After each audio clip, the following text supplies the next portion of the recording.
We have seen to verify even a 64-bit adder using exhaustive testing by considering all possible input combination. Even if we use the processor of 1 gigahertz clock frequency speed, then also it requires the 10 raised to 22 years, and it is not possible. So here is the need of the syllabus, need of this subject, and we should have to try such a way that to minimize the input combination, right? So if you see a simple logic, here it is an input pattern that we are passing to a DUT under test, design under test, and whatever the generated output, we compare this output with the golden output or with correct response, stored correct response. And if both the output will same, then we can say it is pass the design, otherwise the fail the design. Okay. So intelligence in a testing is to reduce the number of input pattern. Right? If we can test the DUT, all the faults of the DUT using a minimum number of input pattern, that is a good uh, uh, good verification engineer.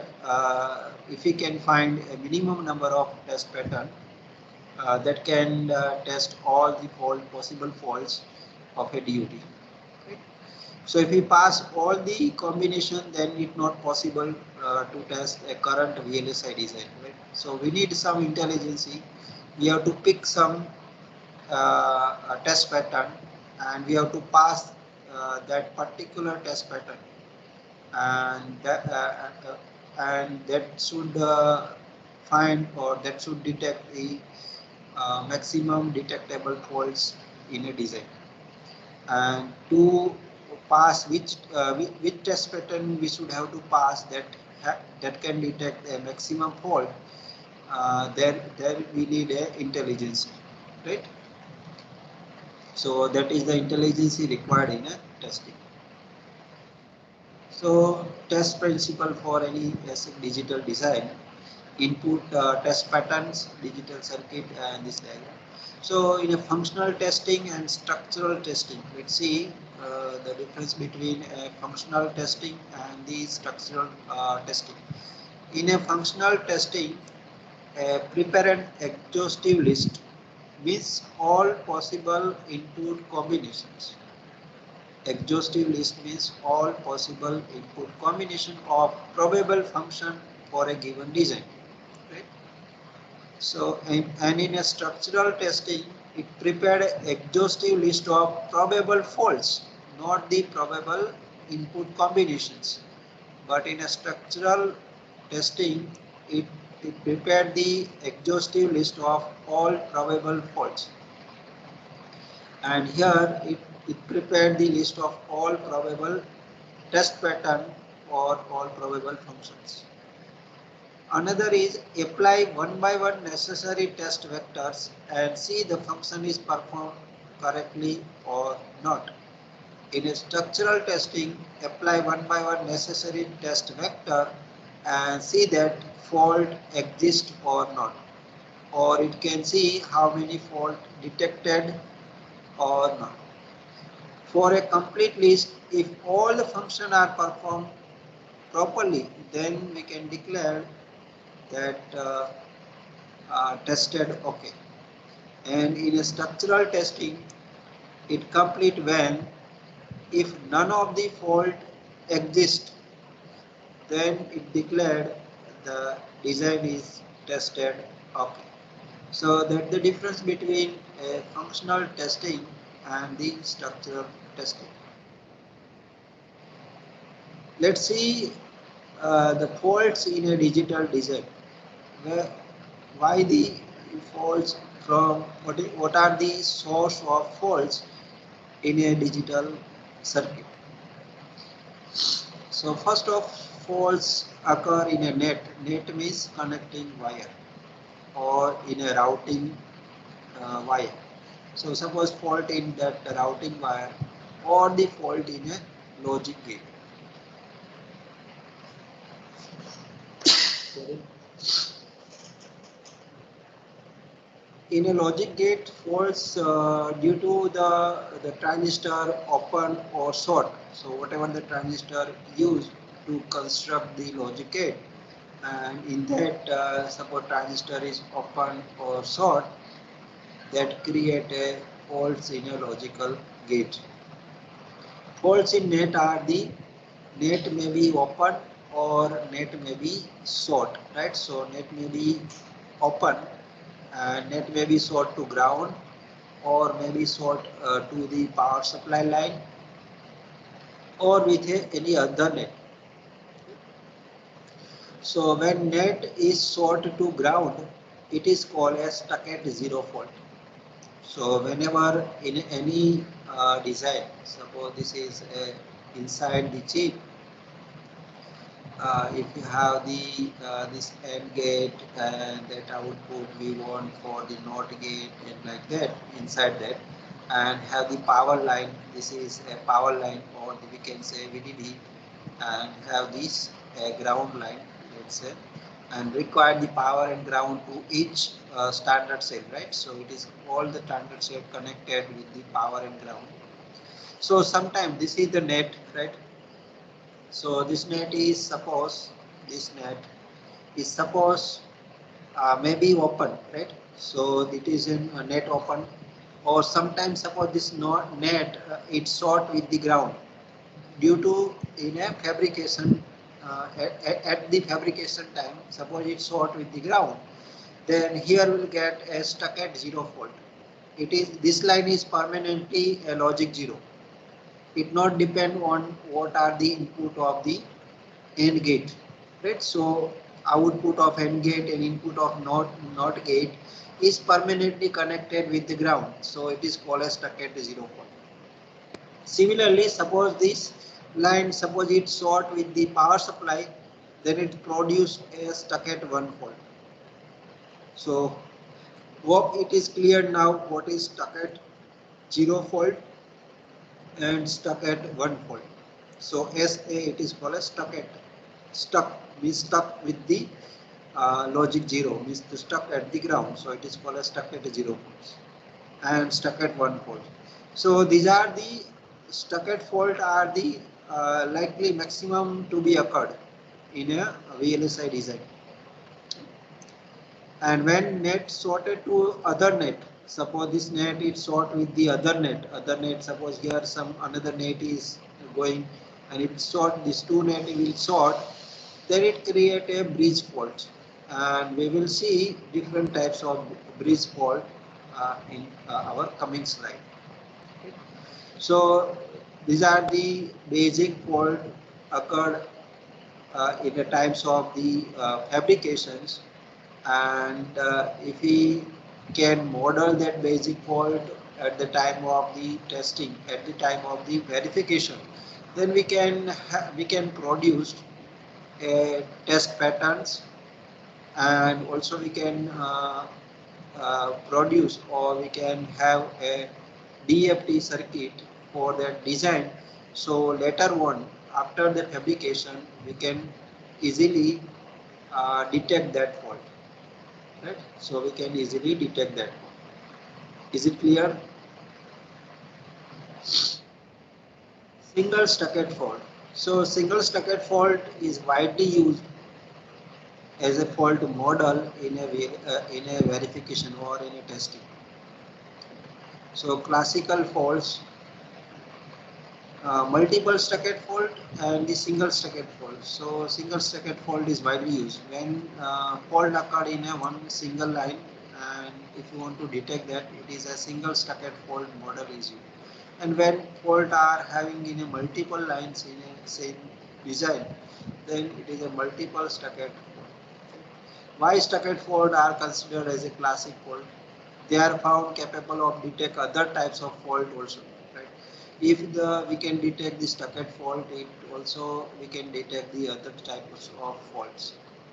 And relative to the yield modeling and simple to use. That is the reason the stucked fault is widely used in a testing due to the simple. It is simple. So is it clear overall idea of testing? Why even the testing is done, actual testing is done after the fabrication. But the work of the testing to make the testing easy after the fabrication, for that whatever work needed that we have to do before the testing in a times of VLSI design flow. So it is in VLSI design flow as a testing and verification. So this is one topic. Right. So testing is done actually once the chip is fabricated. Suppose this is my chip, and once it is actually fabricated, suppose these are my external pin. Let's say we have a design a full header, right? These are the external pin for the full header will get, right? And the full header is designed.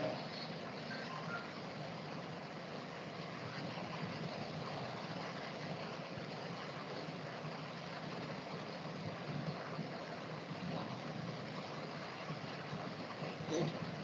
And for this carry, it's have a 3 AND gate. Right, I cannot accommodate in that. Let me increase this area. That with A, that with B, that with A, that with C, that with B and C. Right, so you know the diagram. So clarity diagram is doesn't important, but I want to explain the importance of testing and what the actual testing, why the work of testing is done before the actual testing. So suppose this chip is fabricated, right? Now suppose if any fault is now this I'm once when I go with the testing of this chip, right? When I put after the fabrication, first step is to we have to put into the testing, right? So when I put this chip for the testing, right, and by applying the different combination of A, B and C, I am checking, I getting the correct output of S and C count or not. And for some combination of A, B and C, I am not getting the expected output of S and C output. Right? Now, I can't see what happening inside. Where is the fault? I can't see, right? So for that, what I have to, what can I do? I can't do anything, right? I can't detect where is actual fault. So suppose this line is stuck at 1, right? And due to that, it work perfectly for some combinations and it not getting the output for other combinations, right? So we have identified if this line is stuck at with this one, right? So what is the modeling for that? Modeling means we prepare the model of it before the fabrication. We prepared some modeling, right? So how can we prepare the model of this line is suppose stuck at 1 and due to that it giving the error, right? So that is the task of testing, to prepare the fault model. And in fault model, widely used the model is stuck at fault model. Widely used model is stuck at fault model, right? And in stuck at fault model also, single stuck at fault model is widely used. Single stuck at fault model.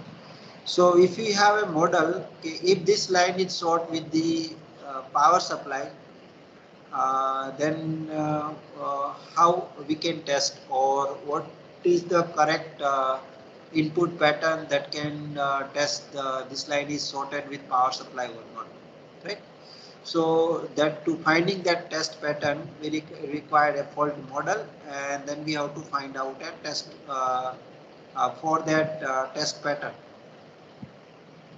For that, what are the different test patterns required to detect that stuck at one fault present in this output of first XOR and input to second XOR.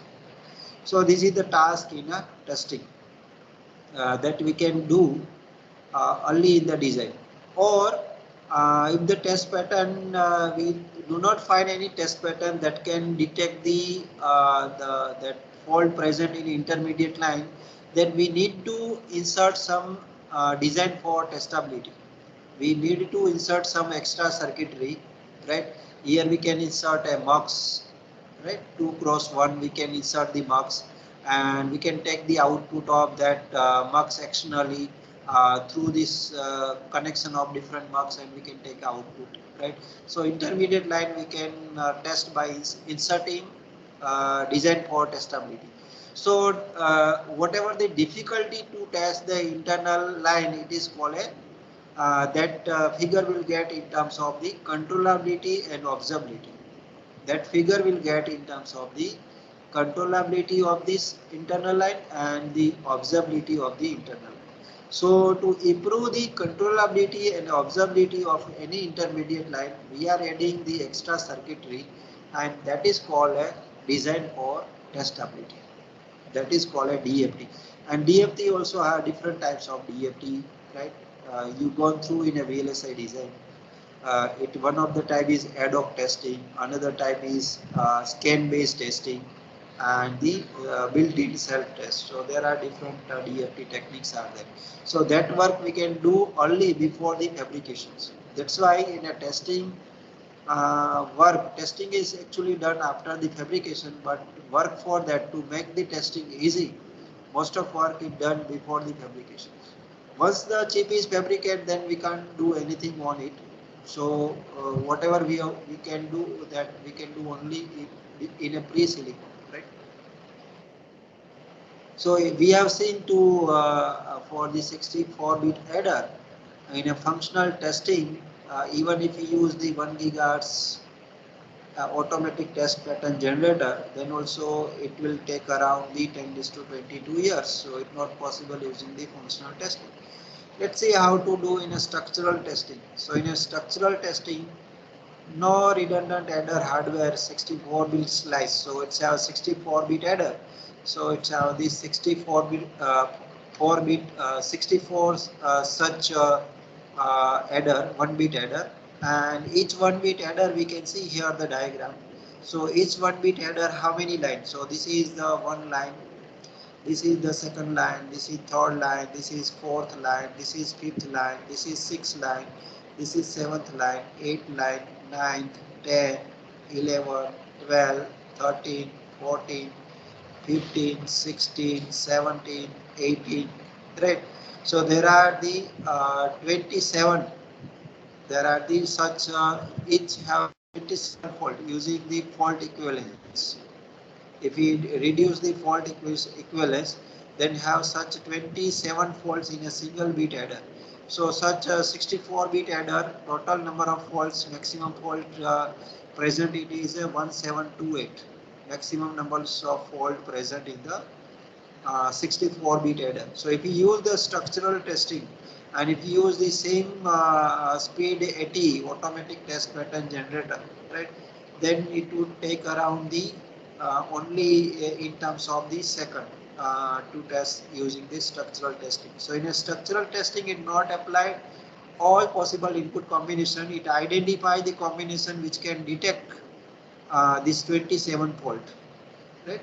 Suppose this 27 fault, to detect this 27 fault, we require suppose the 5 test pattern. Then it's apply that 5 test pattern only, and that using the 5 test pattern, it detect the 27 fault, right? So it reduce the number of test patterns to be applied. Now let's see the terminology test vector and the fault model. So these are the two tasks of the testing and verification engineer have to develop. One is the fault model. What are the different types of faults possible to be occurred in the after the fabrication, that we have to model as a mathematical or some logical model we have to prepare for that.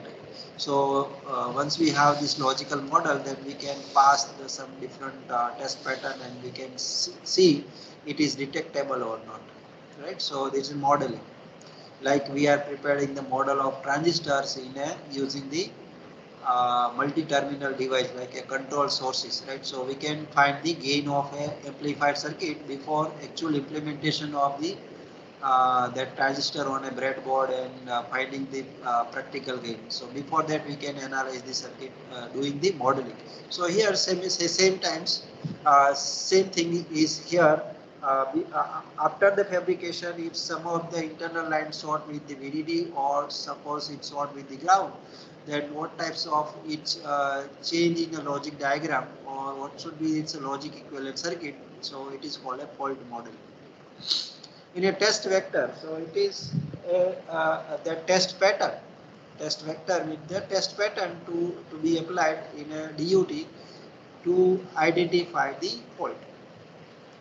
So test vector may be the exhaustive. Exhaustive means if we apply all possible test patterns, suppose 1-bit full adder, it's have a 8 exhaustive test, right? Because 1-bit full adder have a 3 input line. So total possible combination are 8. Right?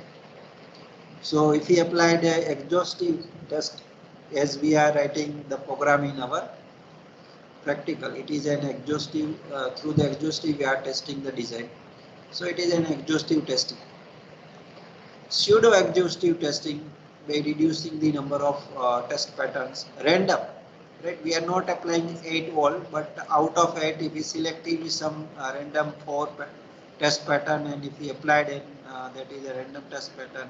Pseudo random test pattern, weighted random, right? Some weight is applied. Suppose we want to give most of test vector are the LSB or the lower number in a min term, lower min terms, and that we can such weight we can assign. Deterministic, some specific test vector if we applied. Right? So these are the different types of test vector. Similarly, model, single stuck-at fault model, and this is widely used in a testing. Bridging fault model, if the two that signal line is short and that sorting may affect, suppose this is A, this is B, and this is output of A and this is output of B. So may have the different fault have occurred, right? May this B have the strongest, so it passed to the Y of A as well as the Y of B, right? So it is called a dominant. B is dominant over A. So YA also will get B and YB also will get B. If A is dominant, right?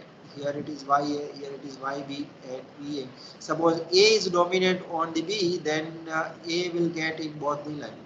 YA is equal to also A and is equal to B. As well as also have this ending and ORing effect with the dominant. So we'll see later on in detail in the next PPT.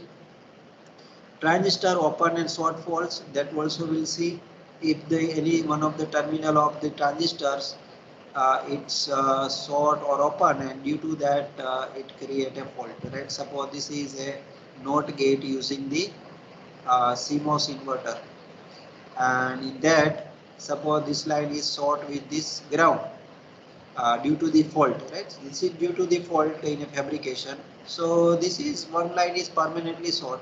So this is a transistor, it is shorting, or we can say this line is short with this. So this is transistor shorting effect, right? Or sometimes this transistor is open. Here it not properly have metal and it's open. It's a hanging terminal. So that open transistor faults may have. So these are the different fault model and the test vector.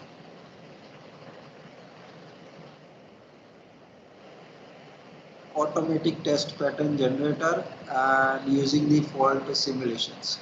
So automatic test pattern generator, ATPG, it is a one system, or I can say one system uh, that can generate a test pattern for the DUT. Okay. So if this DUT, suppose if you have designed DUT for 1 bit full adder, right? So we have to give this data to the ATPG,